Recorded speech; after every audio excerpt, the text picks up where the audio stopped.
Hi everybody, in this tutorial I'm going to show you how to develop this slanted pocket for your trouser and or your skirt. Okay, there's multiple pieces that we will be developing to develop this pocket bag and lining area. So I'm going to start by referring to your pant draft. You have to have your pant draft completed and fitted and know everything is working really well before you start to develop this, because you want to make sure your waist works and your hip curve works and everything like that. So once that's good, you see all my markings on here. I know everything looks good. I'm going to go now and start to take a measurement off of my main trouser pant, and then we're going to transfer that to another piece of paper. So what I've done here is I've gone from the waist point, the corner here, and I've gone over 1 5/8 inch, and I marked it. And then with my tape measure, I measured down the hip because there is a little bit of a curve. So you want to use your tape measure to measure it, and I went down 5 7/8 and I marked it. Then you're just going to take your pencil and your ruler and connect a nice straight line. Okay, so that's going to give us our opening. Okay, we're going to ignore the darts, it doesn't matter because this is only the interior pocketing that's happening. So now I'm going to so the next step I would do is I traced it. I already did this, but you lay your pattern paper over, mark your grain line and hip balance first on your paper, and then line those up to the coordinating marks underneath. Yeah, and then you're going to go ahead and trace the outside of your existing master pattern or your sloper. Okay, now I'm going to go ahead and transfer that marking that I already developed on the underpiece as well. So I'm lining everything up, and I'm going to go ahead and do that.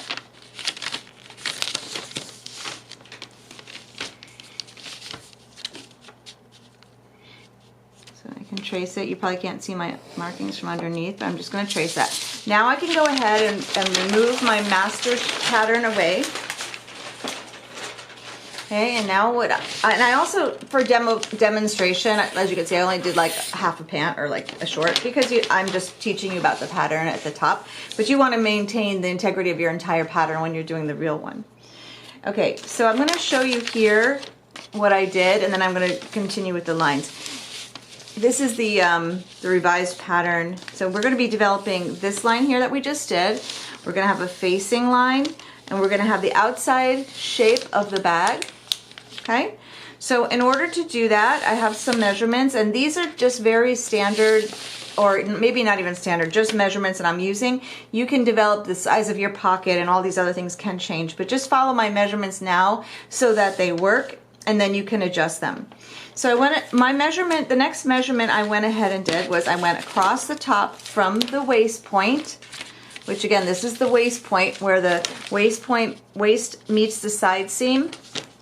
And I decided to do 4 3/4. So I took my tape measure, and because there's a tiny, tiny curve, and I'm going to mark 4 3/4. Okay, got that? Now I want to square that line down parallel to my grain line, which is already established on here. So you will just go down, and I have a measurement of 10 1/4. So I'm going to go down, whoops, turn my ruler around. I'm going to go down 10 1/4 parallel to my grain line and just end it there for now. Then I want you to go in, actually let me correct that because as I'm talking it didn't go perfectly straight. Okay, so now this is perfectly, it's a straight line, but we want to add a little bit of a curve to our pocket bag. So we're going to now go in towards the waist point 3/8 of an inch. So 1 2 3, mark it. Then you're going to reblend that line from the 3/8 line down to the end of that 10 1/4 line, and that's my new line. And I'm just going to put a hashtag through this so we know that this line is no longer used. but we don't want to erase it in case we want to come back and make changes for some reason, whatever. Okay, so now I'm going to go to the next step here. I'm going to go back to my waist point. Probably should just write that. That's WP for waist point. And I'm going to measure down, what am I going to do? I think I'll go, hold on, I'm going to take a visual here. I'm going to go 1 5/8 from this point that I had established previously. So just go down 1 5/8. Okay, I'm marking it a little darker so you can see it. And now what I'm developing here is what we call the step, right? Because this is going to be the step for the pocket bag. And then I'm going to go from that line in, and I'm going to go over 3/4 of an inch to here. So here, this is where we're building our step. Now I'm going to go down 2 3/4 from that line. And these are just measurements I like, that I've used, but again, you can just determine your own. I am going to put them here for you so that if you try to do what I did, you'll have them here. 1 5/8 goes from this direction, and then the little step 3/4 goes this direction, and this was 2 3/4. Okay. Now I'm going to connect the bottom of my 2 3/4 over to where I did the 10 1/4, and it's got a little tiny slant. That's fine. Okay, so this connects over to our 10 1/4 inch line. Now the next thing I want you to do is measure up from each corner 1 3/8. So 1 2 3. We're going to make a box.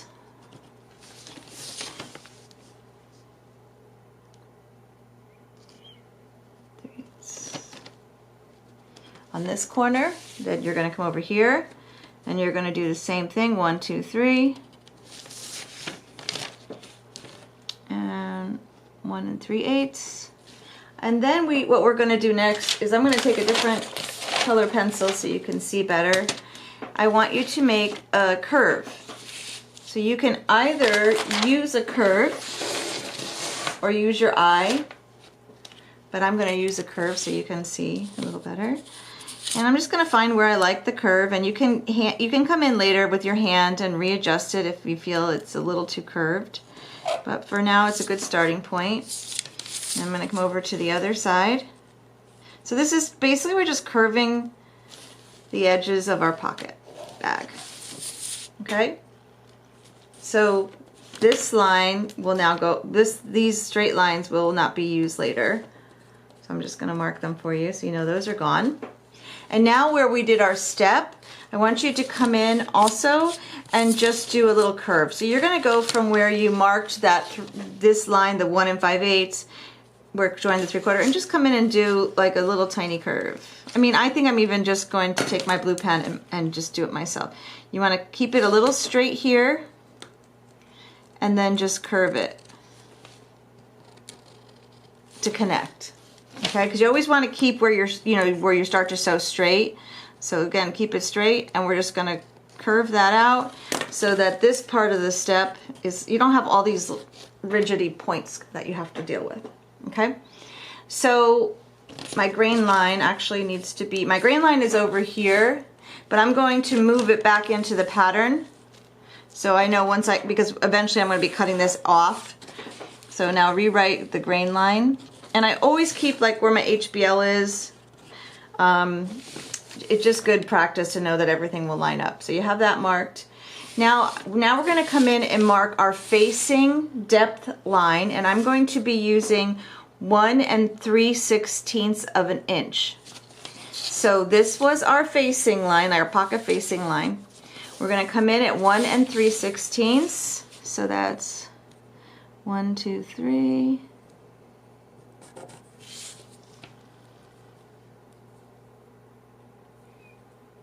Mark it like this, and then I can just draw a straight line, connect those markings that I have, go straight down to the step.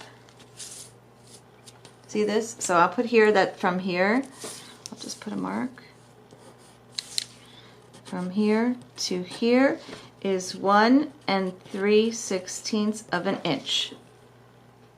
Okay, I'm going to put a few markings on here for your references. This is our pocket opening line.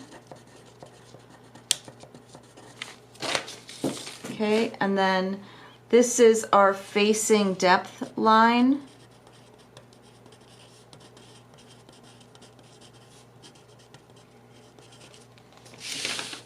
Okay, and we're going to call this our front pocket bag master pattern.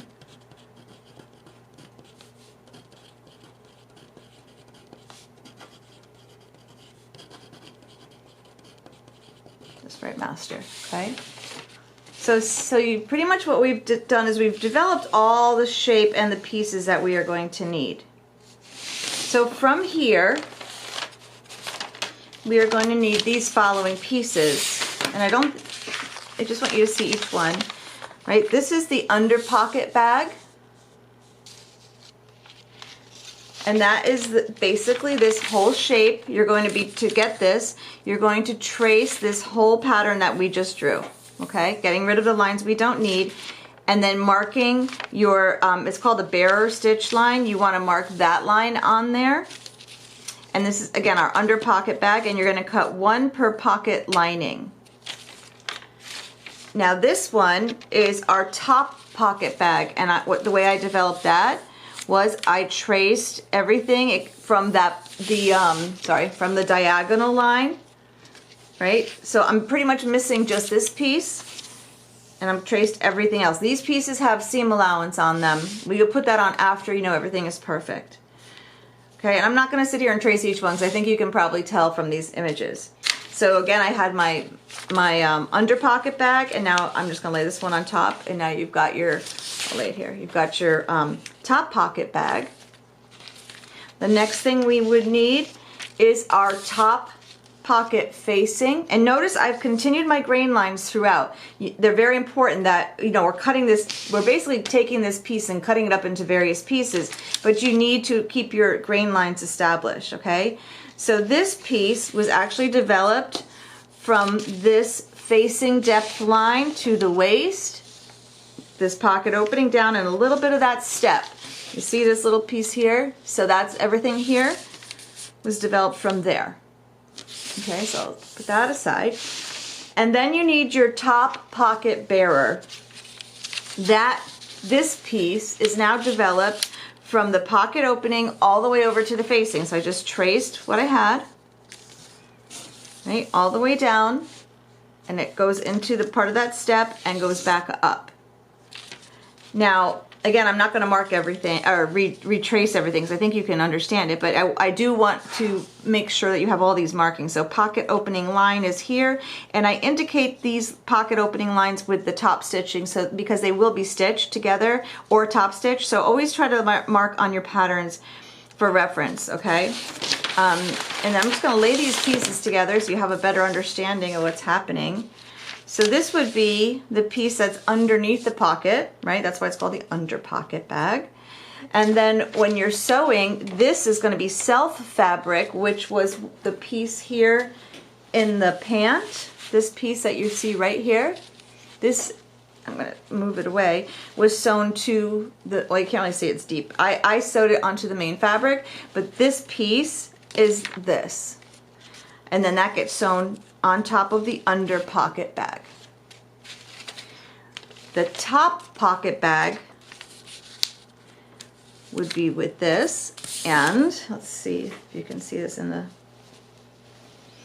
can see it here in the facing. So this is my facing piece that you can see here, and the top pocket bag is done in the lining. So you put self fabric on top of it so that whenever anybody's looking inside the pocket, they're not seeing the lining until you really go like that, and that's the purpose of all these pieces.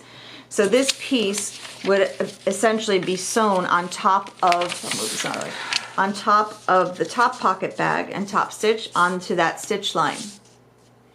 And the same thing for this piece, this would be top stitch onto this line. Then when it's put into the garment and you sew this piece with the facing is the piece that gets sewn to the slanted opening right in here. And it gets pushed inside, and then the other piece gets sewn to the side, to the hip. So that is all your pattern pieces. So let's just review what you have here. You have your master pocket bag that we developed off of our regular pant that we had already said was fitting and working well. And then we developed the under pocket bag from the outside edges all the way around. Then we did the top pocket bag from the point of the slanted opening and then continued all the way around. And then the top pocket bearer was with the pocket opening and the facing depth. And the last piece was the facing, which you're just tracing the slanted opening and then to the facing depth line. And then once everything is good, and as you saw, I laid everything on top of each other. It all lines up, it's all gonna get sewn together. Then I added all my seam allowance, okay? So then you know everything. Let me line it all up. Then you add 3/8 inch seam allowance all the way around. And that's it.